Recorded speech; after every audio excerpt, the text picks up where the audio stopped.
ईमान संयुक्त निदेशक महोदय से बात की कि सर प्रस्ताव आज जाने वाला था। शाम को 6:30 बजे के आसपास जानकारी की कि सर प्रस्ताव आज जाने वाला था, क्या स्थिति है। तो उन्होंने कहा कि कमेटी के 2 मेंबर आउट ऑफ स्टेशन थे, उनको आज आना था लेकिन किन्हीं कारणों की वजह से नहीं आ पाए हैं। सरकारी काम से गए थे, जो काम होना था वो नहीं हो पाया था।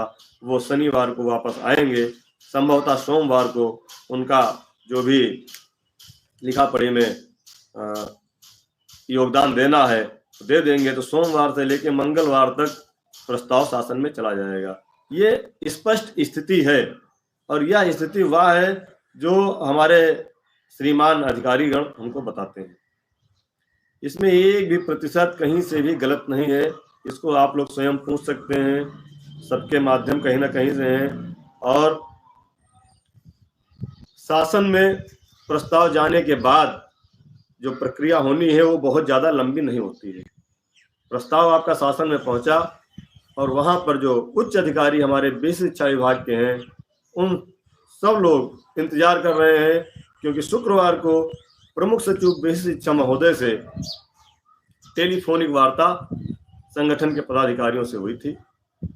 उन्होंने भी यही कहा था कि मैं स्वयं प्रस्ताव जल्दी मंगाने के लिए अभी फ़ोन करूंगा, और जितनी जल्दी प्रस्ताव आपका आता है, क्योंकि जब हमको करना ही है तो हम क्यों देर करें। लेकिन कभी कभी होता है कि नमस्कार साथियों, स्वागत है आप सभी का आज के इस नए वीडियो में। ये वीडियो आप सभी शिक्षा मित्र साथियों के लिए बेहद ही महत्वपूर्ण होने वाली है। हाल ही के अंदर की कुछ खबरें हैं जो कि आपके माध्यम में इस वीडियो के माध्यम से साझा करेंगे। सभी साथी वीडियो को पूरा देखें। चैनल को अभी तक आपने सब्सक्राइब नहीं किया है, सब्सक्राइब भी कर ले। अब चलते हैं अपडेट पर। तिनके की ओर से पहाड़ रुक जाता है, तो तिनका हटाने का प्रयास हम लोग कर रहे हैं।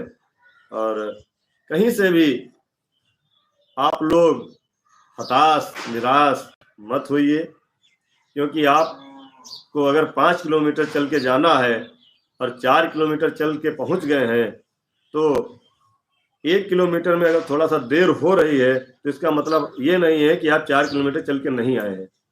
आप 4 किलोमीटर आगे हैं, 1 किलोमीटर चलने में थोड़ा देर हो रही है। भाई जितने हो सकता है, जितने समय में आप 4 किलोमीटर चले हों उतने समय आपको 1 किलोमीटर चलने में लगे, लेकिन आप पहुंचोगे, आप मंजिल पे पहुंचोगे, ये पूरा भरोसा है, पूरा विश्वास है। और आप सबको विश्वास दिलाते हैं कि इस समय माननीय बेसिक शिक्षा मंत्री जी और बेसिक शिक्षा विभाग के जितने भी अधिकारी हैं, वो सारे लोग आपके पक्ष में काम कर रहे हैं। और मैं उन सबको आपकी तरफ से बहुत बहुत धन्यवाद और आभार देता हूं, क्योंकि पिछले 7 साल में भी हम लोग दौड़ रहे थे, मेहनत कर रहे थे, सबसे मिल रहे थे, सबसे बात कर रहे थे, लेकिन कभी इस तरह की बातें निकलकर नहीं आ रही थी जो आज आपका प्रस्ताव बना है, प्रस्ताव बन करके जा रहा है। और फिर मैं कह दूं, ये बीच बीच में जो 1-2 लोग आ जाते हैं कि प्रस्ताव में ये है, प्रस्ताव में वो है, ऐसा कोई जानकारी अभी किसी को नहीं है। जब तक प्रस्ताव शासन में नहीं चला जाएगा तब तक किसी भी एक सामान्य व्यक्ति को या संगठन के पदाधिकारी को कोई भी जानकारी शासन द्वारा नहीं दी जाती है और ना दी जाएगी।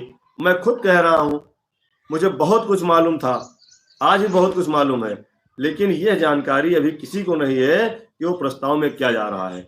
संगठन ने जो आपके मांग पत्र दिया है उसमें शिक्षा मित्रों के स्थायीकरण की बात की है, और जब तक स्थायीकरण नहीं हो रहा है तब तक समान कार्य समान वेतन की मांग की है। जो शिक्षा मित्र हमारे मूल विद्यालय वापसी से रह गए थे, उनको भी ऑप्शनल मूल विद्यालय मांग वाला पॉइंट दिया गया है। उसमें काफ़ी चर्चा भी हुई है, मामला फंस रहा था, उसमें छोटी छोटी चीज़ें थी, उसमें संगठन द्वारा काफ़ी कुछ प्रयास किया गया, बात की गई, तब जाकर के उस पर निर्णय अधिकारियों ने लिया है। और क्या लिया है ये अभी नहीं पता है, लेकिन उन्होंने ये कहा कि नहीं, आपने जो कहा था वैसे ही पॉजिटिव है। अब इसका क्या मायने निकाला जाए।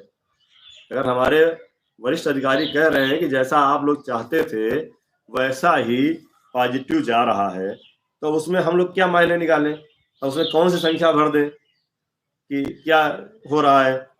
तीसरा पॉइंट हमारा था, जो महिला बहनें हमारी अपने मायके में नियुक्त हैं, वह अपने पति के घर के पास के विद्यालय में जाना चाहती हैं। उसमें भी एक बड़ी विसंगति थी कि ये ग्राम पंचायत स्तर का कैडर है, इसको जिले के अंदर भी रखने में तकलीफ होती है, तो जिले के बाहर कैसे जाएगा। उसमें भी कई सुझाव संगठन द्वारा दिए गए हैं। अब किस सुझाव पर शासन के अधिकारी सहमति व्यक्त करते हैं और उसे जारी करते